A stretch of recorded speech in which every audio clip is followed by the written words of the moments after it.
lovelies. In today's video, we are diving into one of my favorite timeless looks of all time, the English countryside aesthetic, which is always very relevant and trending every single fall. But in my opinion, it's essentially a fall staple. Think cozy textures, classic tailoring, perfect mix of rustic charm with understated elegance. One of the things that's so striking about this aesthetic is that while it is very elegant and timeless and classic and all the things that we try to emulate on this channel, it's also extremely functional and comfortable. This style is inspired by rural England where practicality meets tradition. Picture tweed jackets, wool jumpers, riding boots, and heritage patterns. It's really not just fashion, it's a lifestyle. And best of all, it's rooted in slow living, fresh air, and the appreciation for quality and craft. I'm Ziba and I'm so happy you're here. Make sure to hit the subscribe button for more styling videos. I cover classic style, wearable trends, and love taking deep dives of fashion icons that inspire us. Let's talk about some of the key staples that you need to embody this beautiful aesthetic. First and foremost, this is a layered approach. For most outfit formulas, you're going to need outerwear. A tailored tweed blazer or a wax jacket, which here in the States we call a barn coat, is an absolute must. We started seeing the barn coat really rise up to the top last fall, and this fall is setting up to do the exact same thing with lots of little twists on this old favorite, like a different contrast collar, prints in the actual coat like a plaid. This one from J. Crew is really gorgeous. And while the trench coat has more of a city vibe, you can do a cropped trench coat. Gives it a lot of mobility and fits into all the really beautiful neutral colors that you'll be seeing throughout the video. I also want to call out this jacket that I'm wearing here.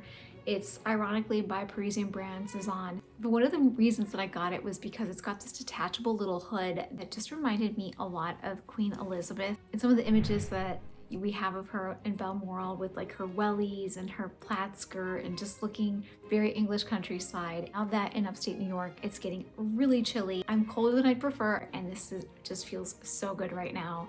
And as I mentioned, I'm in upstate New York. I would love to hear where you're from. It always helps me get to know you better and picture where you are. In terms of the tailored blazer, there's a couple of standout pieces that I just wanted to mention to you. One of them is one that I've had for years. It's a Ralph Lauren herringbone coat. It's more of an investment blazer, but nothing happens to it. I wear it time and time again. And every time that I do, I get so many compliments. It elevates every single outfit. It's just a blazer that I will have forever. Now, if you really love the look of this but aren't ready to invest in something like this, Quince has a gorgeous one that is plaid. It gives it that same beautiful textured look for $100. It's still wool, beautifully made with tailoring that has a lot of attention to detail. For wax jacket, the Barber collaborations or just the standalone Barber jackets are just a great solid go-to. I also found an amazing one last fall at the J. Crew factory store that I wore all of last fall. It's a little bit of a thinner material, so it's great if you live down south. If you're just looking to add it as a layer, because again, this is an aesthetic made largely of layers, so you want to kind of think about that when you're looking at materials and fabrics and thickness. And right along that, the other piece that you need to pull out of your closet are chunky knits. One of the biggest trends right now are those cable knit sweaters that I think are really hard to keep in stock everywhere. Everywhere that I've tried to buy one in my size, it just happens to be sold out. So if you find one that is your size, I would just grab it. The best part is that many of us already have some of these in our closet. Other thing that you want to pull out of your closet are cardigans. Cardigans, much like wax jackets, were everywhere last fall and they haven't gone anywhere yet. Instead of doing like a heavy gold button type of look, which is more of Parisian style, I would opt for something that has like mother of pearl buttons or something that matches the actual material. Cezanne's cardigans are incredible and last me for years. I also just ordered this one from Quince that I'm really excited to get in a cashmere that's super affordable.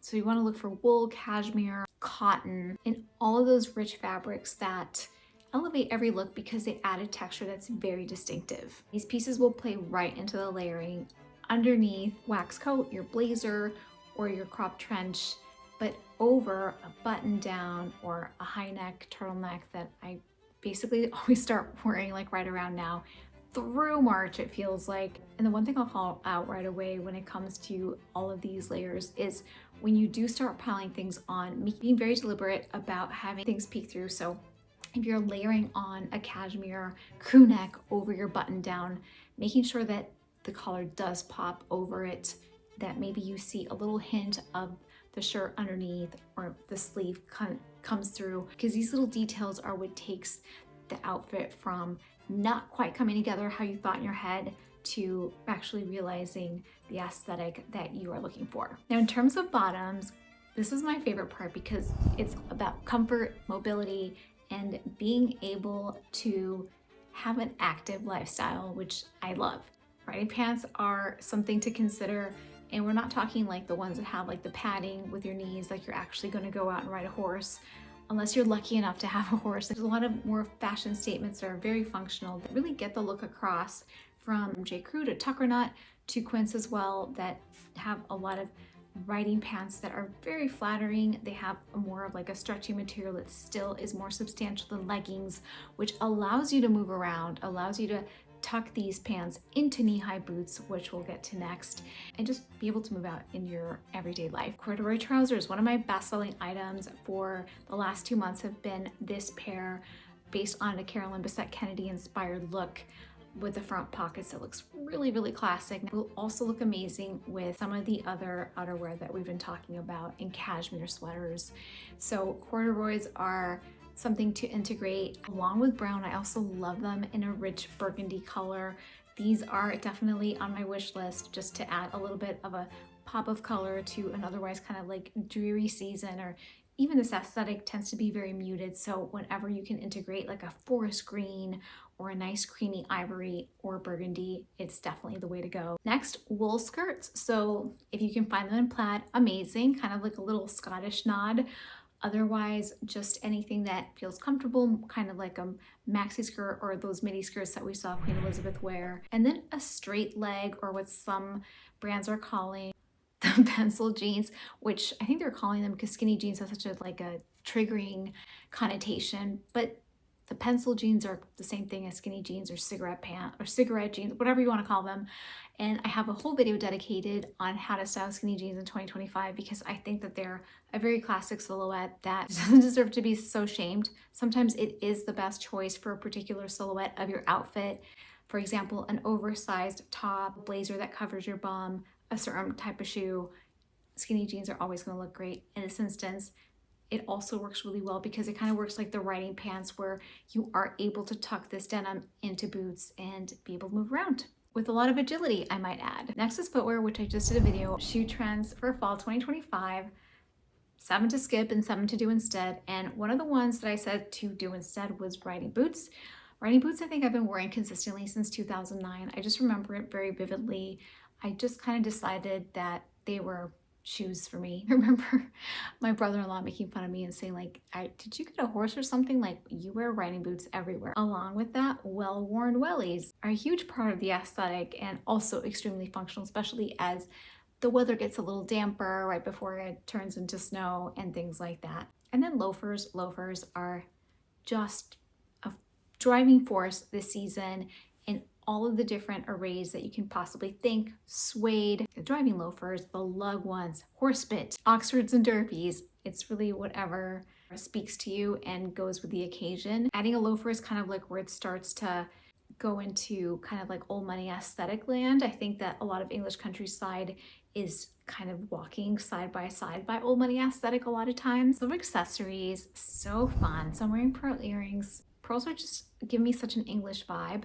And they are so trendy for 2025. The best part is that pearls are classic, so even if they're not trendy, they're pearls. You can't really go wrong with them. Flat cap, so the newsboy hat that was so happening at the beginning of the year, and literally I probably overwore. I still have it, my Ralph Lauren one. It's at Macy's. It's really affordable in case you are looking for a newsboy hat as well. I've even seen Princess Catherine of Wales wearing more of like a Western hat in some of her English countryside looks, which kind of makes me excited because I love the Western aesthetic. Silk scarf, to posh it up a little bit, wrap one around your neck, tuck it into your herringbone blazer. In terms of handbags, wow, we are seeing so much like fluidity and like melted butterness that is beautiful. This aesthetic calls for something a little bit more structured. One of my favorite bags to wear with these looks are just like the Ralph Lauren ID polo bag that's like a moon shape. Coincidentally, the polo tag in the middle. I love this bag. I think it's ergonomic enough to kind of take everywhere under your shoulder and have it be very like on the go, but it's also structured and sleek and doesn't slow you down. Let's talk about the colors and palette that we're embodying right now. So lots of muted neutrals and tones that are earthy and warm as well. Think olive greens, chocolate brown, anything in the brown family is in. Just you get shuffled in there, from beige to chocolate, soft creams, the deep burgundies that we were talking about, the beautiful forest greens, navy blue. So all of these really rich, elegant colors that again are very much part of the old money aesthetic concentric circle, if you will. In terms of patterns, big surprise, this checkered fabrics are very relevant. Houndstooth, herringbone, tartan, and plaid that all give a very rich heritage flair. So in a way, this is a neutrals lover paradise, if you will. Moving on to styling considerations. As we mentioned before, layering is absolutely everything. It embodies the entire aesthetic. Making sure that you're deliberate about the layering, that you're not just layering but nobody knows because it's not peeking through, taking those 30 seconds to make sure that this peeps out, and then that your sleeve and the collar, the belt peeking through. One of the things that I always remember seeing from like the Ralph Lauren runway shows is that yes, they have vests and they have blazers, but somehow we can still see the belt. Like, how does that happen? But it makes a huge difference. So many things coming at you and you're like, why does this look so beautiful? It's because all of the layers are there, but they're not just there, you can see them, which is everything. The second thing to consider in styling is the balance of the feminine and the masculine. The equestrian style, which is at the heart of a lot of these looks, inherently quite masculine as well. So you have these very sleek looks with the tighter pants and the boots, and why it's important to at times incorporate some of these softer pieces like a flowy skirt or maybe a suede heel, so that it doesn't look too costumey, because there's a very fine line to cosplaying your aesthetic and just embodying some of the inspiration behind it. You definitely don't want to show up looking like you do in fact have a race with your horse like in an hour. So you want to kind of just mix it up a little bit, incorporate some of the details that you wouldn't normally find on a full-fledged equestrian outfit. And above and beyond all of this, when you're wearing an outfit that you love and that inspires you to move comfortably in it, it gives you confidence. Fashion is just one piece of the puzzle, but like to embody the style and have it kind of run into your actual lifestyle can be very transformative from the outside in.